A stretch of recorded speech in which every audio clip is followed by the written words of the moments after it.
Assalamualaikum warahmatullahi wabarakatuh. Izin Taruna Utama Cinet Mirat, STB 4518, Prodi Teknik Pemasyarakatan kelas A.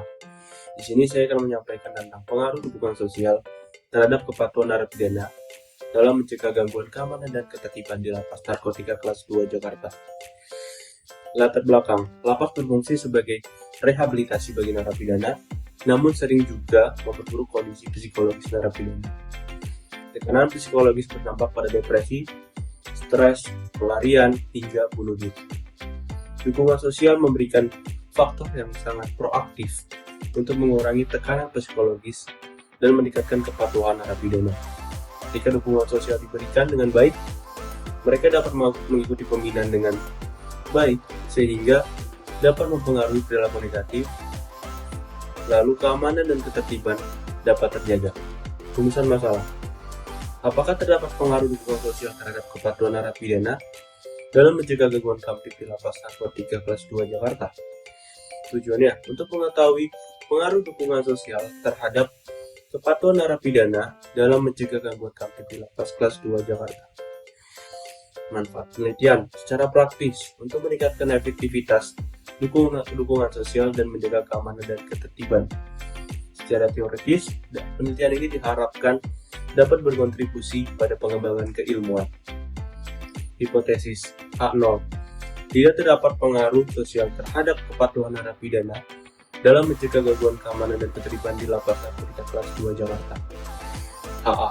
Terdapat pengaruh dukungan sosial terhadap kepatuhan narapidana dalam mencegah gangguan kamtip di Lapas kelas 2 Jakarta. Selanjutnya ada bab 2 tinjauan pustaka.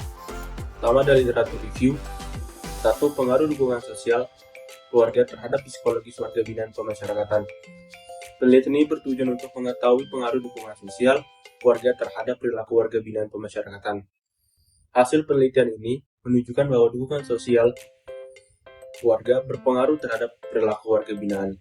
Yang kedua, hubungan dukungan sosial keluarga dengan kepatuhan berobat penderita hipertensi di Puskesmas Tualang. Penelitian ini bertujuan untuk mengetahui hubungan dukungan sosial keluarga dengan kepatuhan berobat penderita hipertensi. Hasil penelitian ini menunjukkan bahwa terdapat hubungan antara dukungan sosial keluarga dengan kepatuhan berobat penderita hipertensi di Puskesmas Tualang.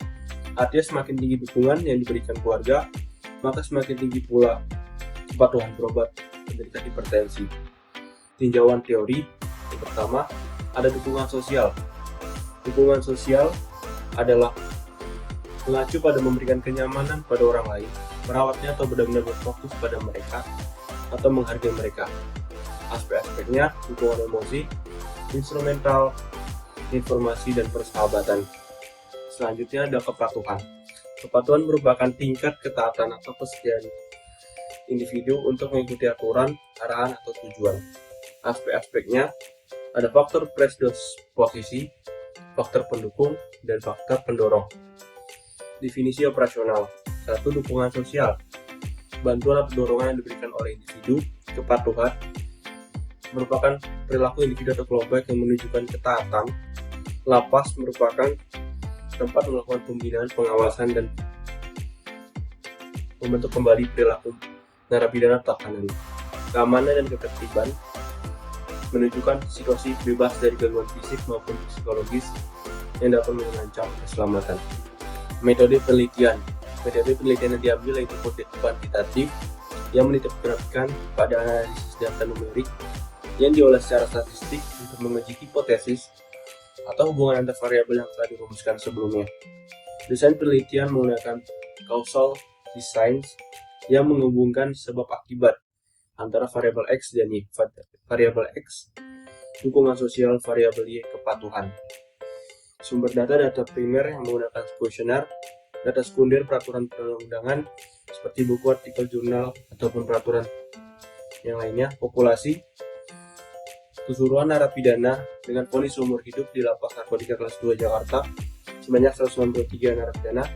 Sampel menggunakan teknik simple random sampling yang memperoleh sampel penelitian sebanyak 115 respon. Dan uji validitas, apabila nilai signifikansinya kurang dari 0,05, maka pertanyaan tersebut dianggap valid. Apabila kurang dari lebih dari 0,05, maka pertanyaan tersebut tidak valid. Reliabilitas. Jika koefisien A lebih besar dari 0,6, instrumen ini dianggap memuaskan dan kompeten karena reliable. Kalau kurang dari 0,6, instrumen ini dianggap tidak memadai sehingga tidak layak untuk melakukan penelitian. Alat ukur menggunakan skala Likert 1-5, teknik pengumpulan data menggunakan kuesioner, dan studi kepustakaan. Teknik analisis data menggunakan uji normalitas one simple Kolmogorov-Smirnov test, lalu uji korelasi Pearson, lalu ada analisis regresi linear sederhana, dan koefisien determinasi R, dan terakhir uji signifikansi. Jadwal penelitian bisa kita lihat dari pengambil judul, penulisan pembimbing, pembimbingan proposal skripsi, pengumpulan proposal skripsi, ujian skripsi, perbaikan proposal skripsi, proses pengambilan data, pengolahan data, penulisan skripsi sampai sidang skripsi selama 8 bulan. Sekian dari saya yang dapat saya sampaikan. Assalamualaikum warahmatullahi wabarakatuh.